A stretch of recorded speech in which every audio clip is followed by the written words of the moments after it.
Hello students, welcome to class 8th। Students, ये हमारी book अंतरा व्याकरण एवं रचना की बुक है और हमने इसमें पाठ 2 जो कि वर्ण के बारे में है, वर्ण विचार। ठीक है, वर्ण के बारे में मैंने आपको समझाया था कि वर्ण क्या होते हैं। ये वर्ण की परिभाषा थी, उसके बाद वर्णमाला, वर्णों के भेद, ये सारी चीज़ें मैंने आपको समझा दी थी। आयोगवाह, अनुस्वार, अनुनासिक, विसर्ग, यहाँ तक हमने अपने पाठ को पढ़ा था और समझा था। अब हम आगे करेंगे व्यंजन। स्वर के बारे में हमने पढ़ लिया था और समझ लिया था। अब है हमारे व्यंजन, और उसके बाद स्वर और अयोगवाह के बारे में हमने समझ लिया था। अब हम जो वर्ण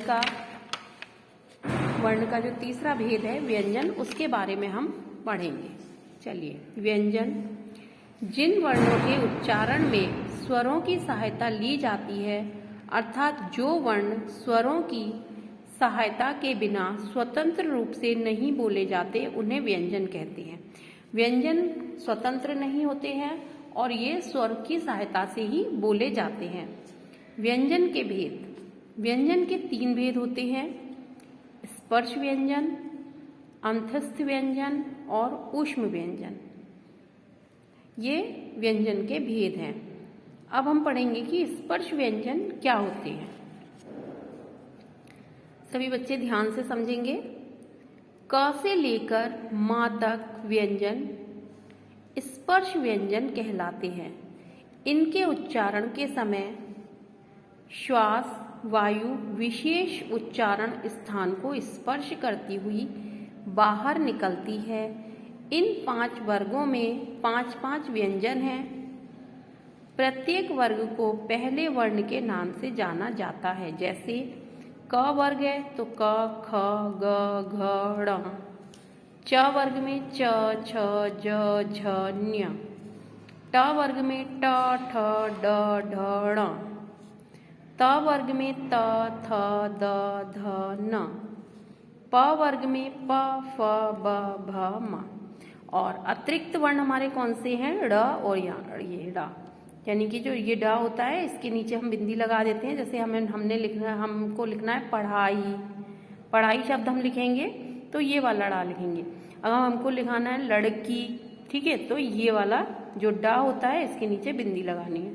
और जो क वर्ग में अणा होता है वो ये होता है ण। ठीक है, चलिए अब है हमारा अंत्यस्थ व्यंजन। य, र, ल, व 4 व्यंजन अंतस्थ व्यंजन कहलाते हैं। अंतस्थ का शाब्दिक अर्थ होता है बीच में स्थित होना। इनका उच्चारण स्वरों और व्यंजनों के मध्यवर्ती सा प्रतीत होता है, इसीलिए ये अंतस्थ व्यंजन कहलाते हैं। उसके बाद है हमारा ऊष्म व्यंजन।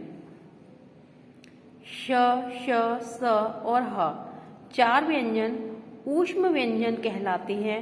इन व्यंजनों का उच्चारण करते समय मुख में ऊष्मा अर्थात गर्मी से उत्पन्न होती है। जब हम इन वर्णों को बोलते हैं तो ऐसा लगता है मुंह में हमारे गर्मी उत्पन्न हो रही है। श, श, स, ह। इसका मुख्य कारण वायु का मुख से टकराना है, इसीलिए इन्हें ऊष्म व्यंजन कहा जाता है।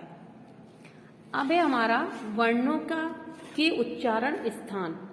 ठीक है, ये हमारे व्यंजन के भेद हो गए।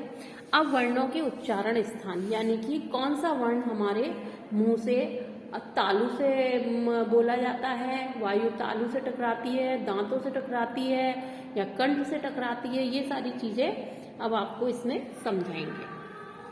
वर्णों का उच्चारण स्थान। उच्चारण स्थान के आधार पर वर्ण भेद कभी कभी बोलने में अशुद्धि होती है। उच्चारण की वर्ण संबंधी अशुद्धि को दूर करने के वर्ण का उच्चारण स्थान जानना चाहिए। उच्चारण अवस्था में जीवा मुख के जिस अंग का स्पर्श करती है वही उस वर्ण का उच्चारण स्थान होता है। स्थान के आधार पर वर्णों के 9 भेद होते हैं।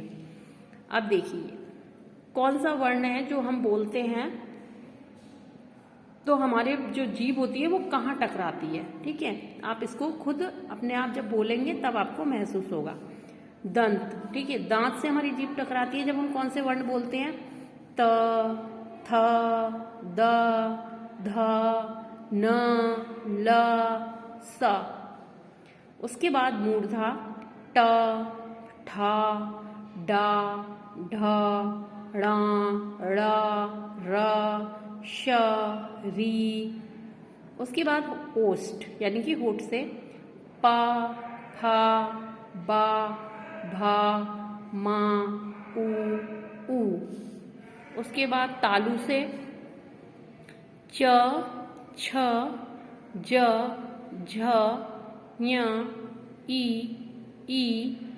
य, श। ये 2 बार दे दिए। उसके बाद कंठ से, कंठ यानी कि अंदर, आ, क, ख, ग, घ, ङ, ह। स्थान वर्ण, ठीक है। चलिए, कंठ से अ, आ, अंग, क, ख, ग, घ का वर्ग यानी और ह। उसके बाद तालव्य, उसके बाद मूर्धन्य, दंत्य, ओष्ठ, कंठ, तालव्य, दंतोष्ठ, कंठोष्ठ और अनुनासिक। ये सारे वर्ण जब आप बोलोगे तो आपको अपने आप महसूस होगा कि किस तरीके से आपके मुंह से कहाँ पर आपकी जो जीभ है वो टकरा रही है और इस तरीके के वर्ण मुंह से आपके निकल रहे हैं। तो बच्चों, ये सारी चीज़ें अब आज आपने समझ ली होंगी और कल हम इसमें से उच्चारण के आधार पर व्यंजन भेद ये समझेंगे और संयुक्त व्यंजन के बारे में समझेंगे। ओके बच्चों, चलिए बाय।